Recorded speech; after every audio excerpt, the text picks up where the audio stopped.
13부 시작할게요. 돌싱 오빠가 저를 들어 앉혔다는 소문을 어떻게 알아낸 건지 가전 오빠가 가게에서 펄펄 뛰고 난리가 아니었다는 이야기를 언니들을 통해 듣고 좀 기가 막혔었는데 거기에 그 오빠가 날 찾아서 노년 신사선수촌을 뒤지고 다닌다는 이야기를 들으니 무서워졌다. 내가 공사를 친 것도 아니고 단골 손님이었을 뿐인데 부담 100배였다. 방을 내놓고 학교 앞 오피스텔을 알아보기로 했다. 돌싱 500에 얘기하니 선수촌보다 학교 앞 오피스텔이 안전할 것 같다며 찬성했다.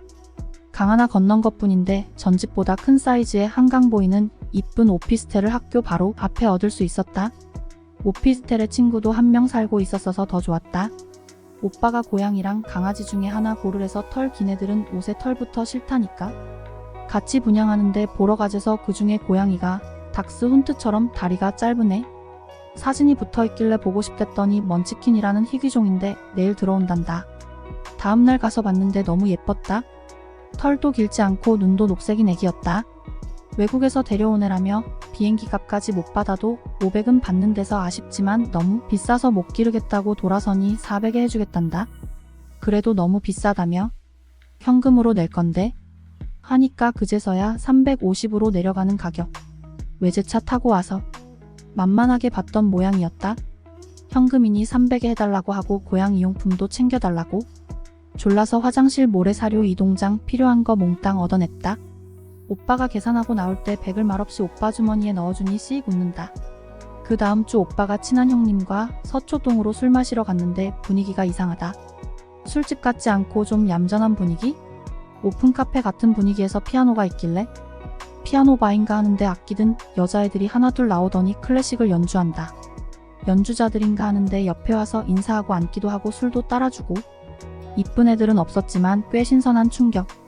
텐이라기엔 수질 안 좋았지만 2차 없는 건 같았다. 그중 플루타는 언니, 나지 이거 알아보니 같은 중학교 선배다. 그 오빠 선배가 이뻐하는 사람이 그 언니여서 8월에 자주 만나게 되었다. 피리 언니랑 나랑 오빠 선배 넷이서 볼링도 치고 골프도 치고. 다 같이 여행 가자니까 언니가 그런 사이는 아닌 듯 슬슬 뺀다. 그리고 9월 초 내게 전화하더니 내일 유학 간단다. 비밀로 하고 돈 모으며 준비해 왔었다고 한다. 오빠 선배의 슬픔은 굉장했다. 그래서 잊어버리라고 이쁜 유언니 소개시켰다. 여자는 여자로 있는다더니 오빠 선배 유언니 새로 옮긴 가게 출근 도장 찍는단다. 돌싱옵을 사귀며 포켓볼과 사구를 잘 치게 되었고 만화방을 같이 가서 만화방에서 짜장면도 시켜 먹어봤다. 돌싱옵 짜장 시킬 땐 항상 알바생 먹을 것까지 같이 시켜주더라. 참 멋있는 것 같아 사람이. 돌싱옵과 같이 쇼핑 가서 완전 힙합으로 바꿔놓고는 레게 가발까지 빌려 씌워선 강남 MB도 같이 가보고 홍대 클럽데이를 가보고 싶어하던 오빠 친구들 다 불러서 모두 탈진할 때까지 여기저기 클럽들을 돌며 놀기도 해봤다. 그러는 가운데 오빠랑 정이 또 들기 시작했다. 사랑보다 더 무섭다는 정. 오빠랑 나는 계약된 관계인데 오빤 날 귀엽고 고마운 동생. 그 이상은 안 본다는 걸 알면서도 전화통화가 기다려지고 못 만나면 서운했다. 이런 내 마음 컨트롤하려고 친구들이 해외여행 가자고 하면 안 빠지고 다니고 나이트에서 부킹도 해봤지만 다 내 몸을 노리고 접근한다는 생각에 슬퍼질 뿐. 돌싱옵과 주말에 낚시를 하고 돌아오다가 갑자기 차가 멈추었다. 견인차를 부르고 같이 강을 보며 차 밖에 앉아있는데 10월이라 그런지 좀 추웠다. 돌싱옵에게 팔짱을 끼고 머리를 기대고 두근두근 내 심장 소리가 들릴 것만 같았다. 나도 모르게 돌싱옵 뺨에 키스했다. 돌싱옵의 얼굴이 당황스러워지더니 내 얼굴을 잡고 입술에 부드럽게 뽀뽀만 해주었다. 그리고 둘이 손잡고 흐르는 강물을 바라봤다. 내 인생의 제일 로맨틱하고 마음 아픈 순간이었다. 정이 드는 게 아니라 사랑에 빠지고 있던 거였다. 그것도 나이는 14살이나 많고 성불구인 사람과. 마음 돌리려 참 많이 애썼다.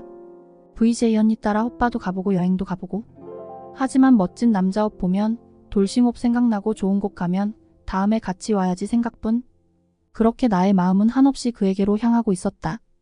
시간은 빠르게 흘러 크리스마스가 다가왔다. 오빠 선배와 유언니는 알콩달콩 잘 사귀기 시작했고 오빠 친구들의 애기씨들은 만날 때마다 대부분 바뀌었다. VJ 언니는 바미를 본격적으로 그만두었다. 네일샵과 왁싱샵을 오픈한다는 이야기를 다른 사람이 이야기하는 걸 들었다. 돌싱오비 크리스마스와 새해를 해외에서 보내는 게 어떻겠냐며 영어 회화 좀 되냐고 묻는다. 부끄럽지만 영어는 한 개도 못하는데 어쩌냐고 하니까 자기가 되니 걱정 말라며 그래도 영어학원 하나 다니란다. 학교 졸업 공연 때 오빠와 오빠 친구들이 와줬다. 부모님께는 소속사 스폰서분들이라고 보러 오신 거라고 인사시키고 오빠 친구들이 화환을 엄청나게 큰 걸로 마련해와서 민망했다. 연기가 딸려서 주연도 그렇게 큰 배역도 도 아니었는데 공연 첫날은 부모님과 결혼한 오빠 내외가 와줬고 마지막 날은 쫑파티 1차 후에 아프다고 핑계대고 도망쳐서 오빠와 같이 야경 보러 남산에 갔다. 오빠와 한 침대에서 서로 꼭 끌어안고 잠잔 게 여러 번. 합체 없이도 이렇게 깊은 감정 느낀다는 게 신기하기도 했고 마음 아프기도 했지만 익숙해졌다. 비행기를 타고 오빠와 갔던 이탈리아 여행, 로마에서 크리스마스를 보내고 피렌체를 걸쳐 같이 새해를 맞은 밀라노까지 사진 많이 찍으며 둘이 너무 즐겁게 여행했다. 돌싱 오빠의 특기 하나는 여러 나라 말 하기였다. 너무 잘한다. 일어 불어 이탈리아어, 스페인어. 의외로 영어는 잘 못해서 이유를 물으니 불문과 출신이라 그렇다고 했다. 그래서 나 영어 배우게 해서 두고두고 써먹는다며 웃던 돌싱오. 따라 웃었지만 8월, 9월, 10월, 11월, 12월, 1월, 2월이 되면 우리 계약이 끝난다. 알고 있으면서 저런 말을 하는 걸까? 아니면 계약을 더 길게 하려는 걸까? 1월 둘째 주에 한국에 돌아와서 집에 왔는데 음성에 남겨진 아우디오의 목소리. 미국에서 만난 여자와 결혼한다는 이야기를 한다. 돌싱옷 만나기 전이었다면 너무 가슴 아플 이야기였지만 조금, 아주 조금만 아팠다. 그리고 축복의 이메일을 보내주었다. 여행 동안 동물 병원 호텔에 맡겨두었던 고양이를 데리러 갔는데 낯익은 렉서스가 앞에 주차되어 있다. 병원에서 시베리안 허스키를 끌고 나오는 사람 전 남친이었다. 모르는 척 그냥 지나쳤다. 고양이를 데리고 나왔는데 차가 그대로 주차되어 있었다. 얘기 좀 하자. 오랜만이란 인사도 없이 창문을 내리고 툭 말을 내뱉는 전 남친. 못 본 사이 살이 좀 붙어서일까? 전에 느꼈던 깔끔함과 매력은 간데 없었다. 무시하고 내 차로 가서 집에 오려는데 뒤에 따라오는 게 보였다. 돌싱 500에 전화할까? 하다가 괜한 패 끼치기 싫어서 그간 연락 뜸했던 VJ 언니에게 전화로 부탁했다. 강남역 쪽 언니네 오피스텔 앞으로 가니 언니가 아는 남자 모델 둘과 기다리고 있었다. 차에서 내려 그중 한 명에게 처음 보는 사이인데도 불구하고 자기야 하며 꼭 앵겼다. 뒤따르던 전 남친은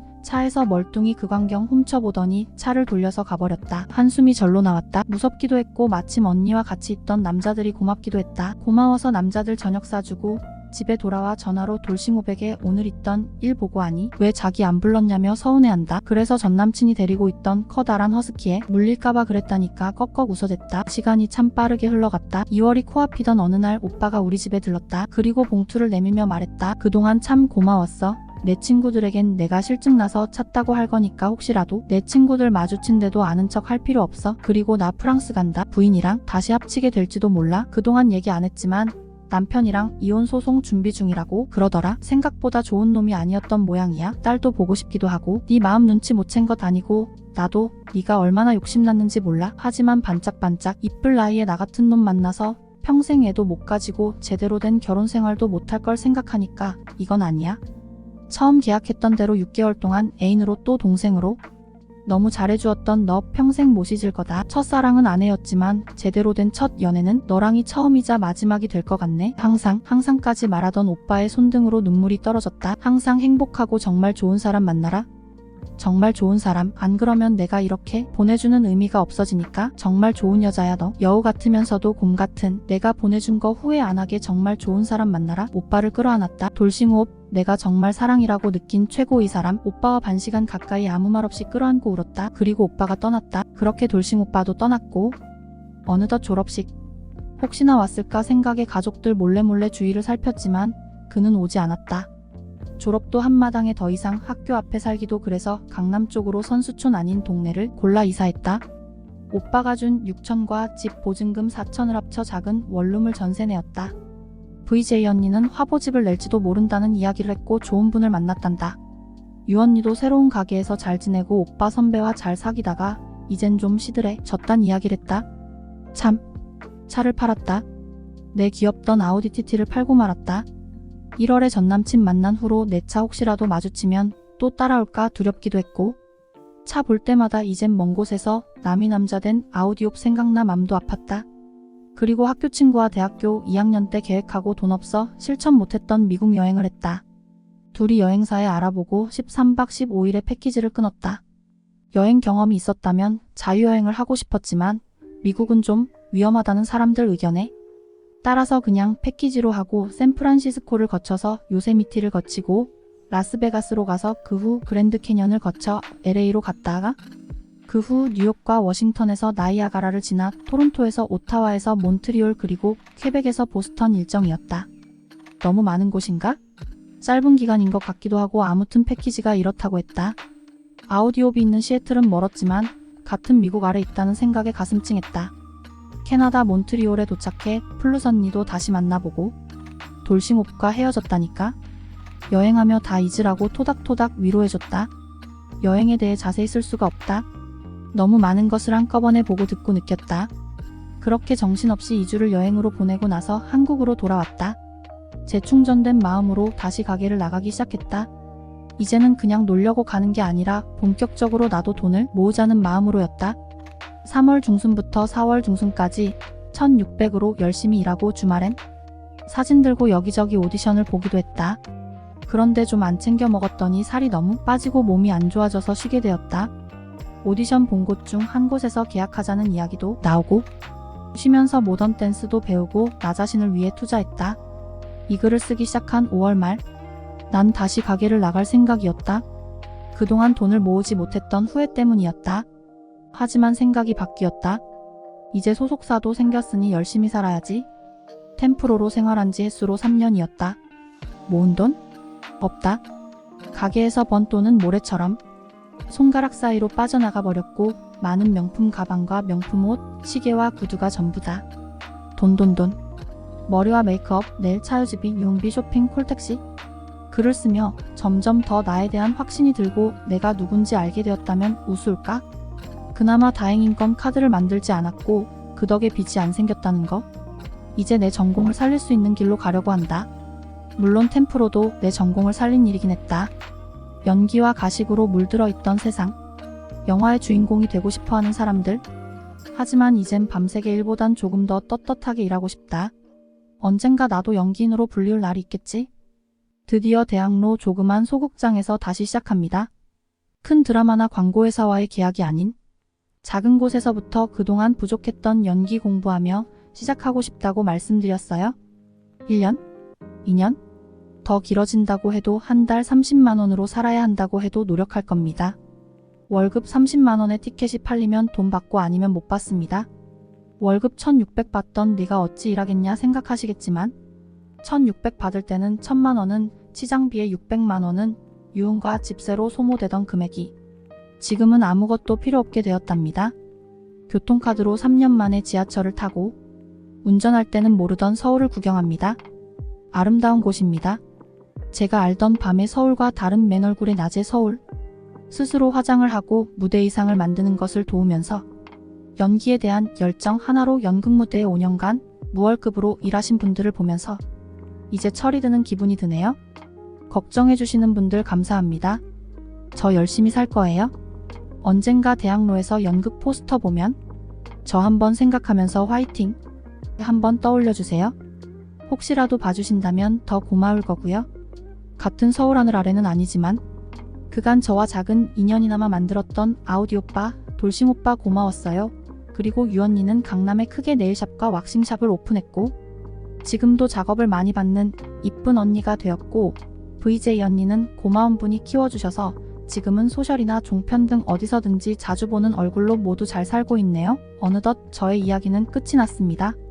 시청해주셔서 감사합니다.